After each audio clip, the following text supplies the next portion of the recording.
क्या वाकई में आजम खान और आजम खान का परिवार अब चंद्रशेखर आजाद का साथ देगा? क्या आजम का परिवार अब समाजवादी पार्टी का साथ छोड़ देगा? क्या आजम खान खुद अखिलेश यादव से बगावत करने वाले हैं?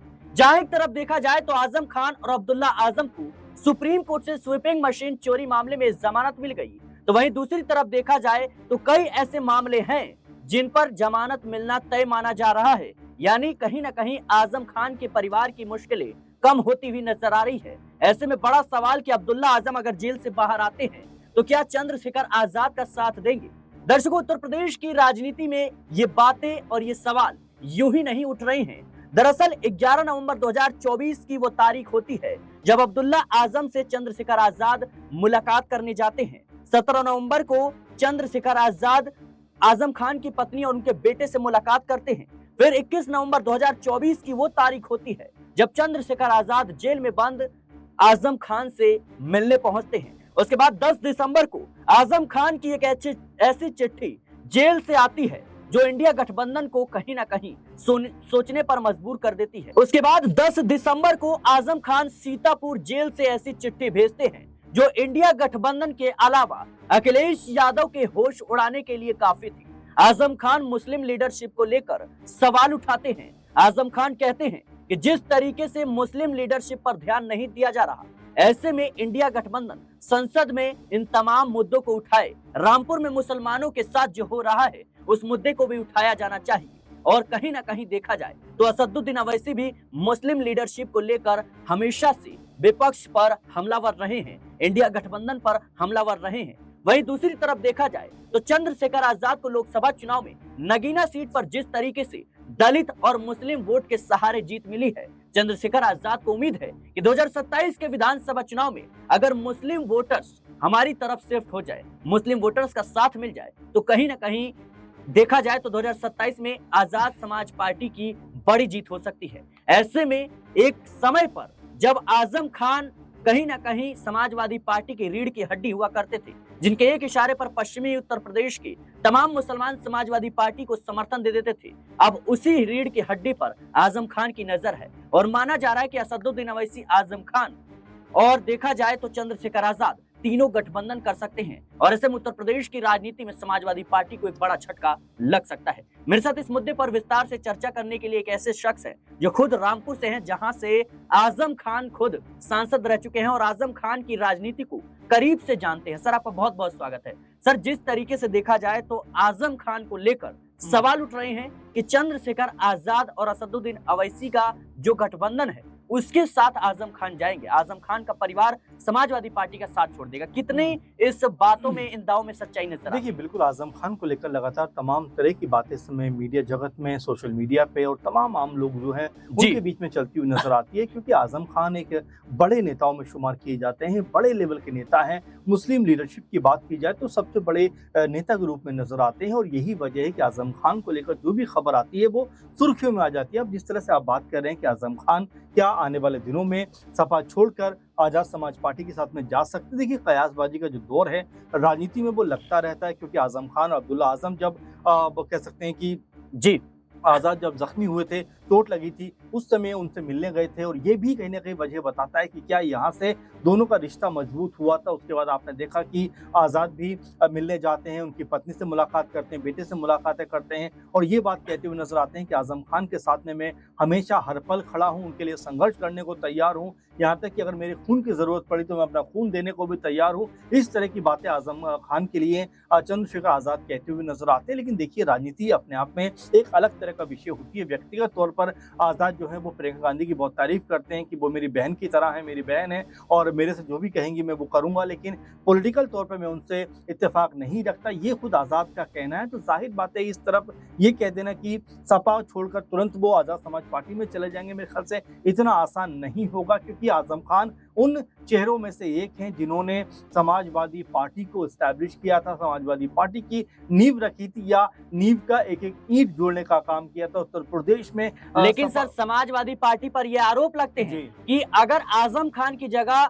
जो यादव परिवार है, यानी अखिलेश यादव का जो परिवार है, उनमें से किसी को ऐसी जेल होती, इतने लंबे समय तक जेल में होती, जी। तो क्या अखिलेश यादव वैसा ही रवैया अपनाते जो आजम खान और उनके परिवार के प्रति देखिए, रही? बिल्कुल, बिल्कुल, ये जी। बात भी लगातार होती रही है, ये बात होती रही कि भई अखिलेश यादव को तमाम तरह से जो आवाज़ें थी वो बुलंद जी। होनी चाहिए थी, उनको मज़बूती के साथ में आज़म खान के लिए खड़ा होना चाहिए था और ये अपने आप में कहा जा सकता है कि उस लेवल पे नज़र नहीं आता। लेकिन जब भी आज़म खान के परिवार से इस बात को लेकर बात होती है, उन्होंने हमेशा ये बात कही है कि अखिलेश यादव हमारे लिए खड़े रहते हैं। जो आज़म खान की बहू है सिद्रा अदीब, उन्होंने भी ये बात कही कि अखिलेश यादव का सपोर्ट उनको, उनके परिवार को हमेशा रहा है। लेकिन देखिए, फ्रंट पे आकर या शोबाजी के लिए उन्होंने कभी भी कोई काम नहीं किया। ये आज़म खान के परिवार का कहना है कि जब भी ज़रूरत पड़ी है, हमेशा अखिलेश यादव उनके लिए खड़े रहे हैं। लेकिन कुछ लोग करते कम है, दिखाते ज़्यादा हैं, ये बात उन्होंने कहना चाहा था। लेकिन ऐसे में भी क्या अखिलेश यादव के साथ में आज़म खान के जो ताल्लुकात है, संबंध हैं, पहले के मुकाबले खराब हुए हैं क्या? क्योंकि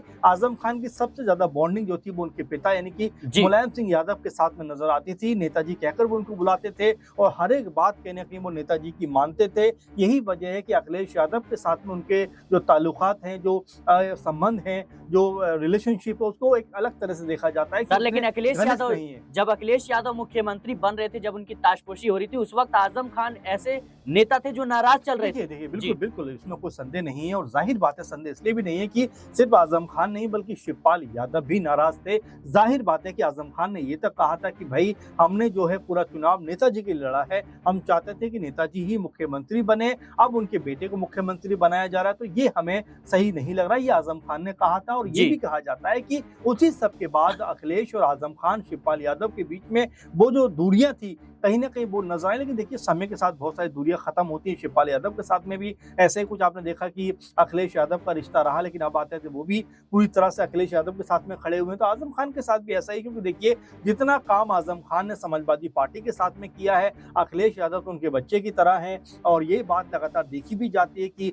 हमेशा अपने बेटे की तरह ही उनको ट्रीट करते हुए नज़र आते हैं। तो ये तमाम जो चीज़ें हैं, संभावनाएँ देखिए तलाशी जाती रहती हैं। ओवैसी ने भी ये बात कही थी पहले कि आज़म खान को जो सम्मान मिलना चाहिए था, समाजवादी पार्टी ने वो सम्मान नहीं दिया। इन सब के बावजूद भी आज़म खान ने पार्टी को लेकर एक बार भी गलत बयानबाजी नहीं की। इतना ज़रूर कहा, लेकिन जेल से जो चिट्ठी लिखी, क्या वो हाँ। समाजवादी पार्टी और अखिलेश यादव के लिए चेतावनी थी? देखिए, बिल्कुल उसी पे मैं आ रहा था कि अब उन्होंने आके ये ज़रूर कहा है कि भई मुस्लिम लीडरशिप को समाप्त किया जा रहा है। ज़रा देखिए, इसको बड़े अगर हम लेवल के रूप में देखें तो सिर्फ इंडिया गठबंधन में इक्का-दुक्का मुस्लिम चेहरों के अलावा कोई बड़ा चेहरा नज़र नहीं आता। शायद इस तरफ उनका इशारा रहा होगा। साथ में उत्तर प्रदेश में ये भी कहना चाह रहे होंगे कि उत्तर प्रदेश, चूँकि यहाँ पर 17-18% की जो आबादी है वो मुस्लिम आबादी है, तो यहाँ से 3-4 नाम ऐसे निकल के सामने आने चाहिए जो मुस्लिम लीडरशिप के तौर पर आगे बढ़ते हुए नज़र आएँ। ओवैसी चुनाव में तो आते हैं, चुनाव के बाद फिर वापस चले जाते हैं, तो उत्तर प्रदेश के लिहाज से ओवैसी का कोई बहुत बड़ा स्थान है नहीं। इसीलिए आज़म खान जैसे नेताओं की तवज्जो कल भी थी, आज भी है